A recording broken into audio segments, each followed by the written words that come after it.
साथियों, जो साथी लाइव देख वो एक बार ग्रुप में शेयर कर दें ताकि ज्यादा से ज्यादा इसको देख सके।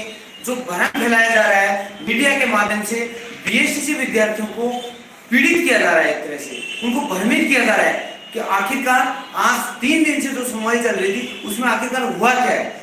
हम इस मामले को लेकर थोड़े कुछ चीज को लेकर हम क्लियर कर रहे थे और एडवोकेट से मिल रहे थे बार बार, और हम इस चीज को लेकर थोड़े से खुद इस चीज को रिलैक्स महसूस कर रहे थे। आज सुनवाई कंप्लीट हो गई, अब कल फैसला आना है, थोड़ा रिलैक्स कर।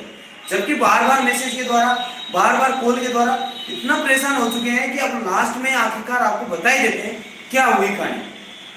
आज सुबह 10:30 बजे सुनवाई शुरू हुई, 12:15 बजे 12:30 बजे के बीच फैसला सुरक्षित कर लिया था और कह दिया गया था ये कल फैसला लिखा जाएगा 10:30 बजे से।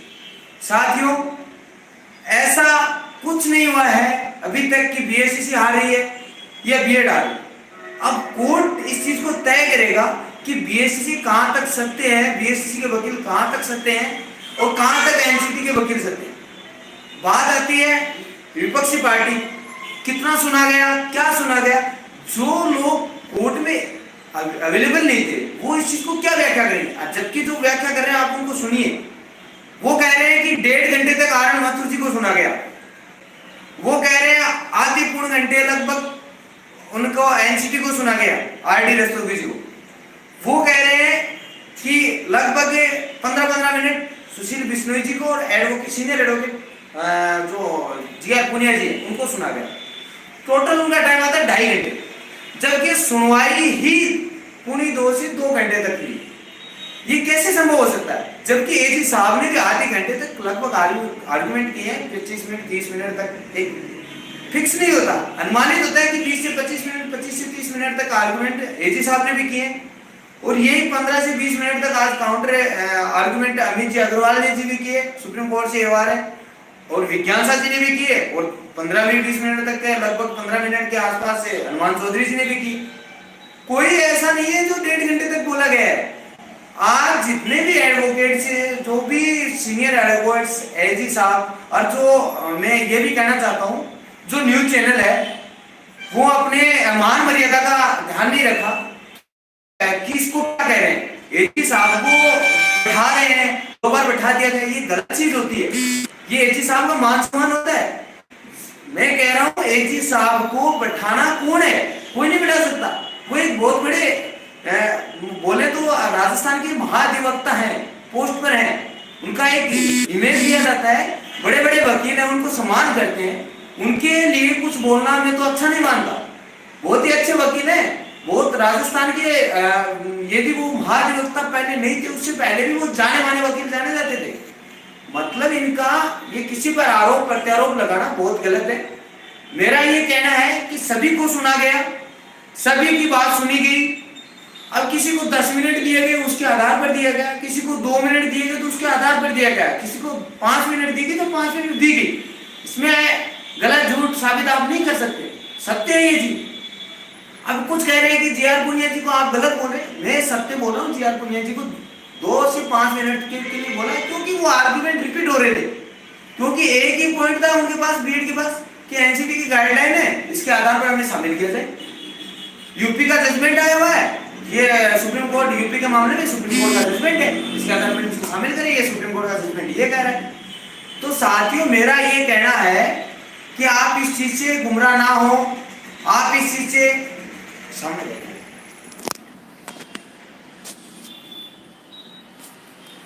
आप इस चीज से गुमराह ना हो और आप इस चीज से भ्रमित ना हो कि आखिरकार क्या कहा जा रहा है। हम खुद इस चीज को लेकर चिंता में है कि आखिरकार फैसला क्या होगा, आखिरकार फैसला क्या होगा। ये अभी तक ना तो कोई एडवोकेट तय कर सकता, ना कोई अभी तक ये इस चीज को तय कोई कोई भी कैंडिडेट जो कोर्ट में उपस्थित था वो नहीं कर सकता, क्योंकि चीफ जस्टिस महोदय ने सभी को बराबर समय दिया है, सबको सुना है, सबको ये कहा है कि हाँ ठीक है, आपका कहना सही है, हम देखते हैं। अब वो कल भी है ना 10:30 बजे इसको मतलब मैटर को, फैसले को लिखाना शुरू करेंगे। तो सबसे पहले वो सभी के जो आर्गुमेंट्स हैं वो लिखवाएंगे, तो 11 साढ़े नॉर्मल सा हो जाएगा। उसके बाद वो अपना व्यू देना शुरू करेंगे। तो फैसला आने का कल लगभग 11:30 बाद 11 बजे बाद पता चल पाएगा कि आखिरकार फैसला किस ओर जा रहा है। अभी फैसला कोर्ट के हाथ में। अब कोर्ट जो जस्टिस महोदय जो तय करेंगे वो है।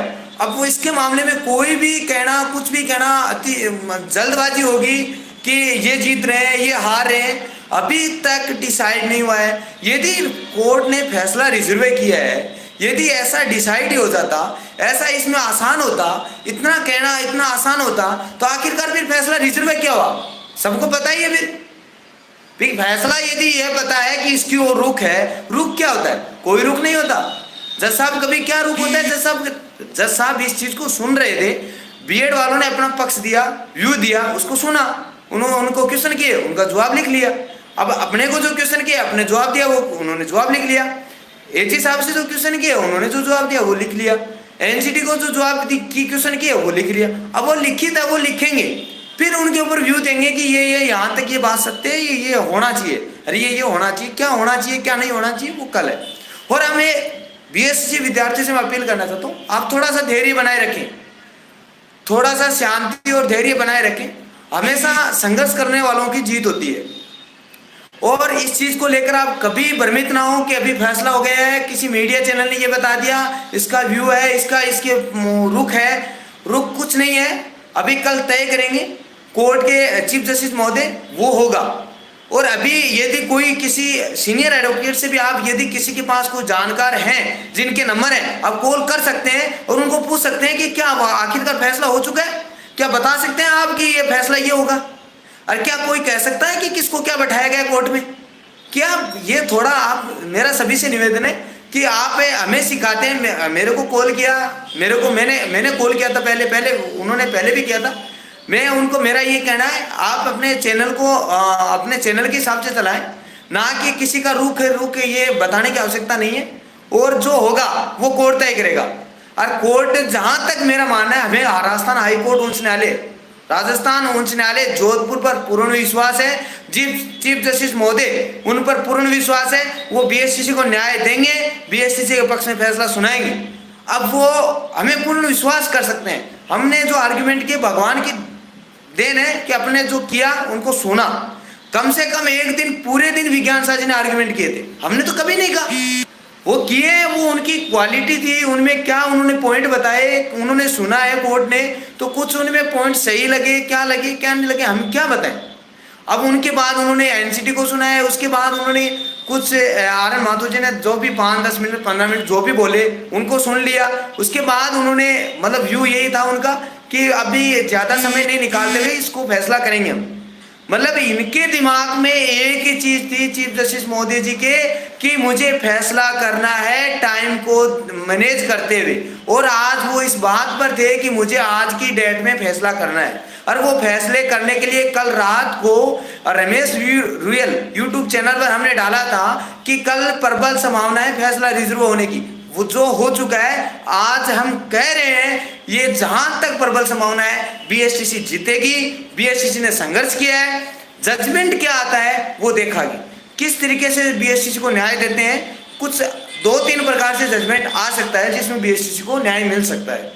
एक तो आखिरकार ये कह सकते हैं कि एनसीटी गाइडलाइन की पालना तो अनिवार्य हटा देते हैं, जो जिस राज्य में कैंडिडेट की संख्या की दिक्कत है उसको उन राज्यों में लागू रखें जिनमें कैंडिडेट अवेलेबल हैं, जहां कैंडिडेटों की संख्या की जरूरत नहीं है, जहां बीएसटीसी विद्यार्थी मिल रहे हैं, डीएलएड विद्यार्थी मिल रहे हैं, वहां इनमें शामिल नहीं करें। एक तो जजमेंट ये भी हो सकता है। एक जजमेंट उनका ये हो सकता है कि मतलब एनसीटी की जो गाइडलाइन है वो गलत है, कानून जो एक काला कानून के रूप में उनको ये भी दिखा सकते हैं। अब वो उनका रुख है कि वो किस तरीके से बीएसटीसी को जिताते हैं, या वो ये भी कह सकते हैं कि राज्य सरकार इस मामले में स्वतंत्र हो सकती है। जब केवीएस विद्यालय को भारत सरकार ने स्वतंत्र बताया था, एनसीटी ने स्वतंत्र बताया था कि आप अपने स्तर पर भी कुछ कर सकते हैं, तो राजस्थान को कैसे रोक सकते हैं?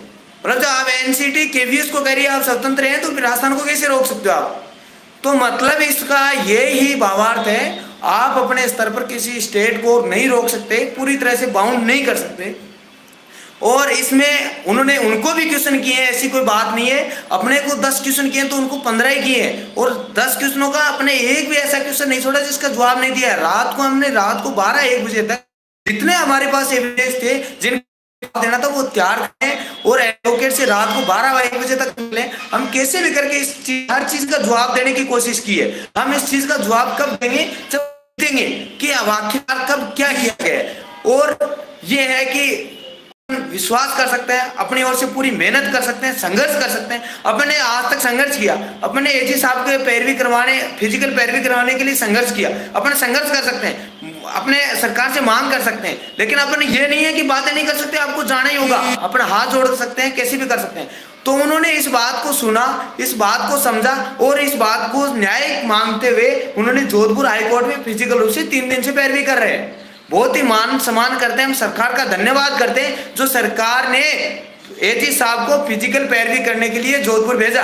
जो उन्होंने फिजिकल पैरवी की, बहुत ही शानदार पॉइंट के साथ उन्होंने आर्गुमेंट किए और बहुत ही अच्छे पॉइंट रखे हैं। और जहां तक मेरा मानना है कि इसमें बीएससी विद्यार्थियों की जीत हो सकती है और अभी प्रबल संभावना है। अभी इसके बारे में कहना जीतेगी हारेगी अभी कुछ भी नहीं कहा सकता, लेकिन इतना जरूर है अपने अपने विश्वास पर जो कोर्ट में उपस्थित था, जो आर्ग्यूमेंट सुन रहा था, उसके हिसाब से अपना अपने आर्ग्यूमेंट दे सकता है। जो कोर्ट से बाहर था, जिसको कोर्ट से 3 दिन में कोर्ट को सुना ही नहीं, देखा ही नहीं, वो क्या रिव्यू बताएंगे। और किसी एडवोकेट ने ऐसा कहा हो कि भाई ये केस हम निकल रहे हैं, 100% निकल रहे हैं, तो आप मुझे बताइए कौन सा एडवोकेट है। कोई नहीं कह सकता। ये एडवोकेट्स अपने आर्गुमेंट कर सकते हैं, अपनी तरफ से 100% दे सकते हैं। कोर्ट तय करता है आखिरकार कौन सही है कौन गलत है। तो साथियों, धैर्य बनाए रखें। और मेरा तो ये भी कहना है, यदि आप बीएससी विद्यार्थी कोई जीत भी जाते हैं, अपन सभी साथी, तो कोई भी विद्यार्थी कोई गलत कमेंट ना करे, कोई गलत तरीके से प्रतिक्रिया ना दे, मान सम्मान करें, आराम से मस्त रहें। जो भगवान ने अपने किस्मत में लिखा होगा वो कल होगा और 4 लाख परिवारों की किस्मत का सवाल कल तय होगा। तो मेरा सभी साथियों से निवेदन है, आप विनम्रता, धैर्य, शांति बनाए रखें और जो गलत न्यूज फैला रहे हैं उनको जवाब जजमेंट के बाद दिया जाएगा। और आखिरकार मेरा ये कहना है कि आप की ताकत से ये फैसला अपने पक्ष में होगा। आपकी ताकत से एजी साहब फिजिकल रूप से पैरवी करने आए, आपकी ताकत से सीनियर एडवोकेट जो मीनाक्षी अरोड़ा जी हैं, सुप्रीम कोर्ट के एओआर हैं, अमित अग्रवाल जी हैं, विज्ञान शाह जी हैं, मनोज भंडारी जी हैं, हनुमान चौधरी जी हैं, एडवोकेट निहार जैन जी हैं, जितने एडवोकेट्स पैनल तैयार किए जो खड़े हुए, वो आपकी देन से है, आपकी दया है, आपके हेल्प की वजह से हुआ। एजी साहब फिजिकल रूप से गए, वो भी आपके शहीद स्मारक पर आने से, आंदोलन करने से, मजबूत तरीके से दिखाने से ये फिजिकल पैरवी करने के लिए फेवर में ही जजमेंट आएगा। और आप इस चीज को अपने अपने थोड़ा सा धैर्य रखना पड़ेगा। अभी अपन कोई किसी प्रकार को किसी को कॉमेंट नहीं कर सकते। ठीक है साथियों,